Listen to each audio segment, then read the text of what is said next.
Notice Jesus never bypasses the physical needs. The woman at the well, there were some things to talk about, but the immediate need was that there's thirst that needs to be dealt with. Hunger issues need to be met.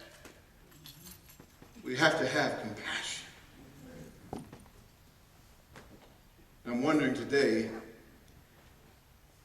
what do you see when you look at Kalamazoo? My Lord. I'll tell you what has happened to us.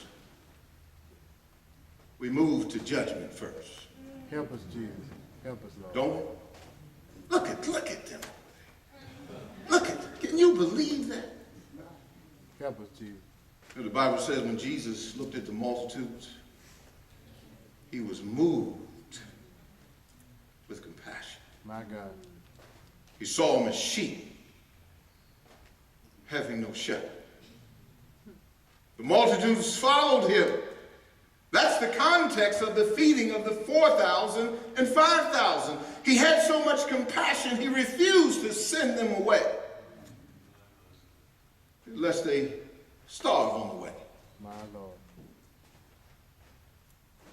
I was telling the deacons that when they dedicated the store, the new market down on the north side, that invited the pastors to come to dedicate that. I explained to the deacons about the significance of that. This represents food for the community. People should not have to go so far to find food for groceries. Many don't have transportation and so forth. That ought to be an issue for us. It's a worthy cause. Well, you know, some of them folk are not even saved. I'm sure folk in the multitude of the 5,000 were not saved, but they were fed by Jesus, and they ate till they were full and had leftovers. Had leftovers.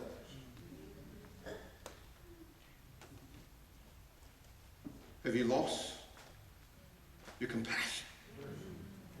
Part of the commission. What do you see?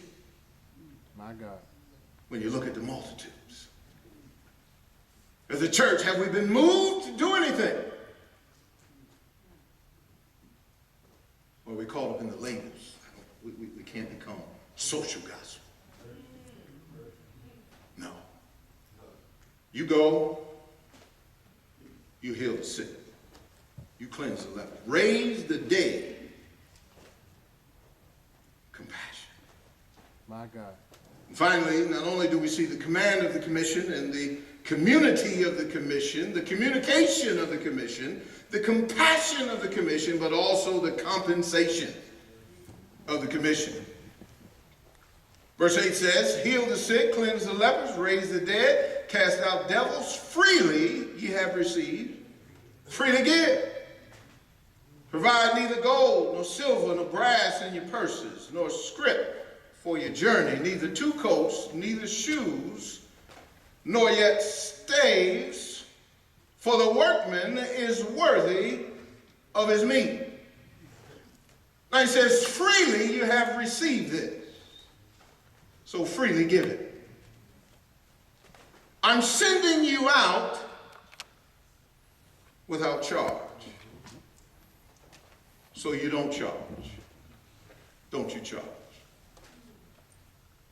And we're going to move into the provision of discipleship, because we're going to see how the people will provide for the disciples.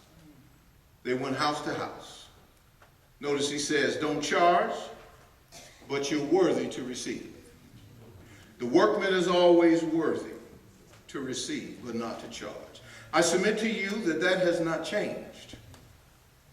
For the pastor, for the people, for servants, we have gone into this realm of marketing the church for money only. The call to the pastor is, don't do it for the filthy lucre. Don't do it for the money. That's not why you do it.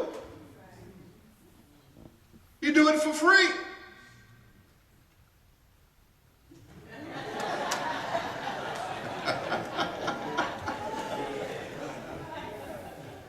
The workman is worthy